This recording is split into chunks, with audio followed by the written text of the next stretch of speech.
I have been waiting so patiently for this kit from Annie's Creative Women's Kit Club. I saw it on my dashboard in my customer account. And if you don't know what that is, I would highly encourage you guys to hop on over to your Kit Club website and then log in. That way you can actually see when kits are shipping to you and what they are, and get a feel for when you can have some creative time built into your busy schedule.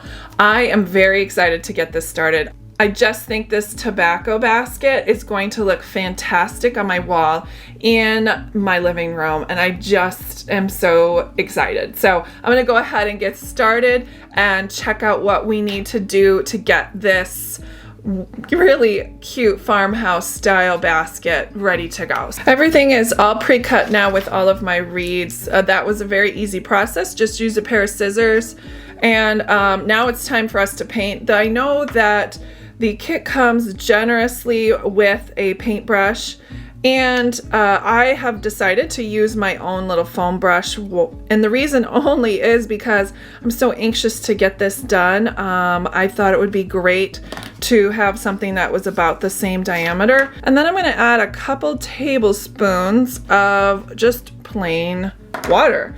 I have some here, and I'm just going to go ahead and pour that in there.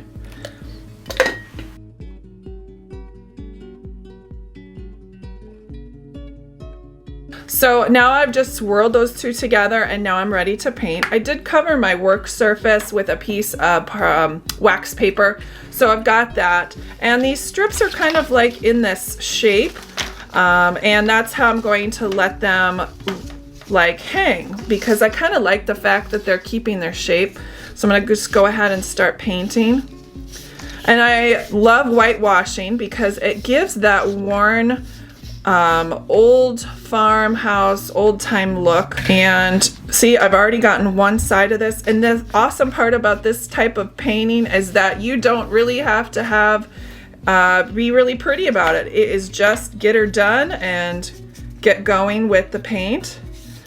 And I'm making a mess, and I'm okay with that. It's kind of fun to make a mess every now and again.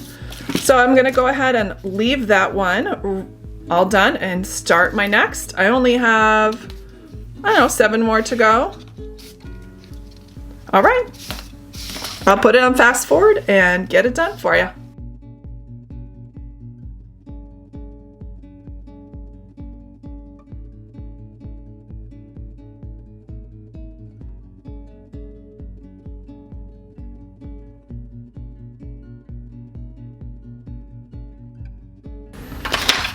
Well, they have lightened up considerably. I can always hit them with another coat of white paint, but I actually like this natural look.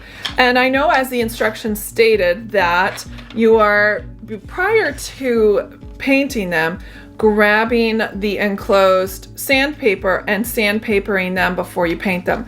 I actually like sandpapering, especially in this instance, afterwards. That way I can have more of a complete finish.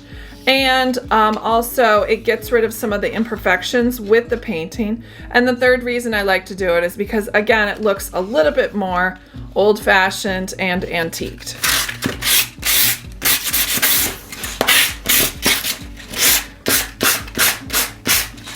And it doesn't need much, just a few strokes here and there, and it looks great. I'm ready to get my basket together. I did grab a pencil and a ruler, and I did mark 3 1/4 inch on one of these reeds. This will be our benchmark for putting the basket together.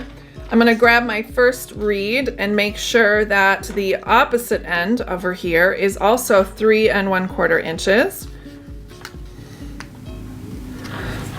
Once I've lined those up and made sure, I'm going to grab one of my clothespins and put that there.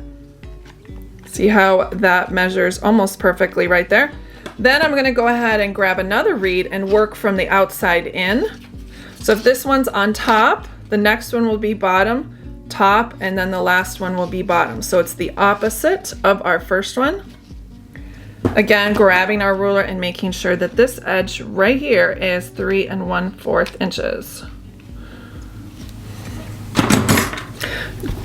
Making sure that lines up there and that lines up there, and perfectly. Now I have 2 more reeds to go in the middle. This one will go on the bottom if I'm working from this side. And as the instructions say, you should have 2 1/4 inch in between each one. So I'm gonna grab my ruler and just do a little spot check. Once you get the first foundational pieces down, it doesn't take very long to get it together. And I do line the tops up here, making sure that they're about 3 1/4 inch here, making sure that this top is even. And then grabbing my last reed, which will be on top, and that should go right in the middle. And if I eyeball it a little bit, 2 1/4, 2 1/4, paper clip, clothespin that together. And now I'm ready to work on my opposite side. Okay?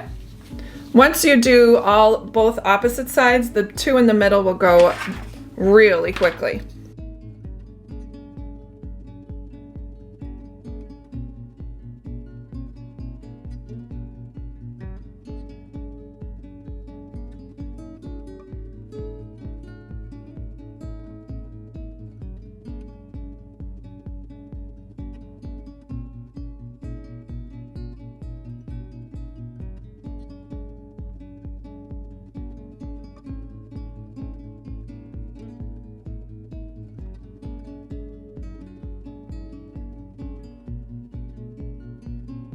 So now I have both edges of my basket, and now I'm going to do the next 2 slots.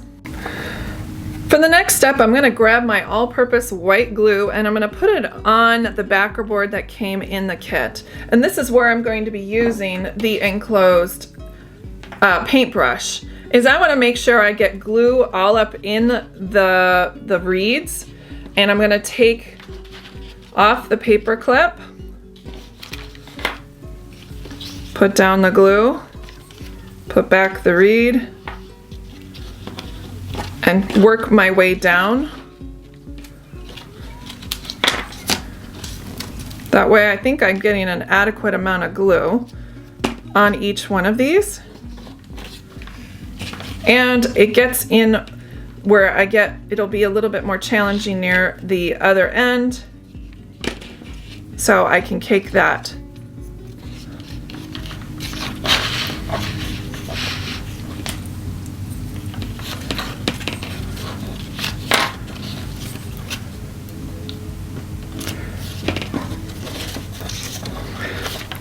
This way I can control the glue a little bit more.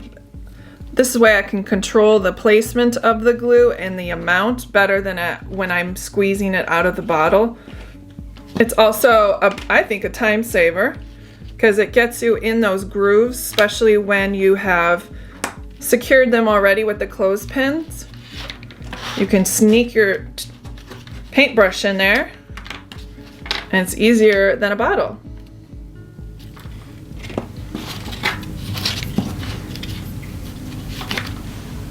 I have marked one of my 48-inch reeds every 11 3/4 inch like the instructions say, and now it's time to start getting the staple prepared. This comes with this really cute stapler that you can definitely reuse after this craft kit is done. Annie's is so generous. I mean, look how many staples it comes with. You're not even going to use more than 2 or 3 of these, so you've got extra supplies for the next craft project. I've got my stapler already. Going to grab my basket, and I'm going to make sure that I'm making a ring with my 48-inch reed, and making sure that I have my pencil marks on the interior, and the overlap is going to be on 1 inch. I eyeballed that. I'm going to move it over just a smidge, and I'm going to staple twice. And the stapler really does go through very well. I think I'm going to actually not put the stapler in the air. I'll put it on the ground, and we should have a little bit more of an adherence with the stapler. Yep, it goes through much better. So using your countertop will definitely save you some trouble in the end with staples not coming through.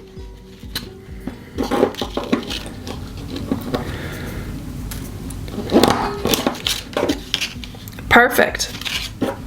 So I've started securing my 48-inch reed on around the perimeter of my basket, and I want to make sure that I have each one of these on the interior. That will help with the stability of the basket. It's not like we're actually carrying a whole lot in it, but it will definitely serve a purpose later on when we get it on our wall. To finish up the basket, you want to just secure the 20-inch strip pieces from corner to corner of the reed basket. This will help make sure that your reed basket is fairly square. So just secure those with some glue and some staples, and then go ahead and attach your 48-inch interior piece to cover the staples. Just gluing, I would always suggest gluing a little bit more than you think to make sure that gap is closed in between, and then securing with a paper clip to make sure that it stays nice and solid until the glue dries. Then I'm ready to attach the wreath, and what I like to do is take that floral wire and put it in between the leaves of the wreath around to the back of the grapevine leaf and twisting to secure. At that point, once you've done that 4 times, attach it to the inside interior of the wreath. And don't worry about the middle inside X of the 20-inch reeds. To make sure that those are square, you really won't see that if you use this wreath in your process of decorating. I can't wait to see what this looks like on the wall. It is absolutely gorgeous. I'm so thankful you stopped by today to work with this Annie's Creative Women's Club Kit of the Month. This was absolutely hands down one of my favorites so far, and I can't wait to see how you create yours. Thanks so much, and if you're interested in picking up your subscription, please look in the description box below. We'd love to have you on board. Take care and have a wonderful day.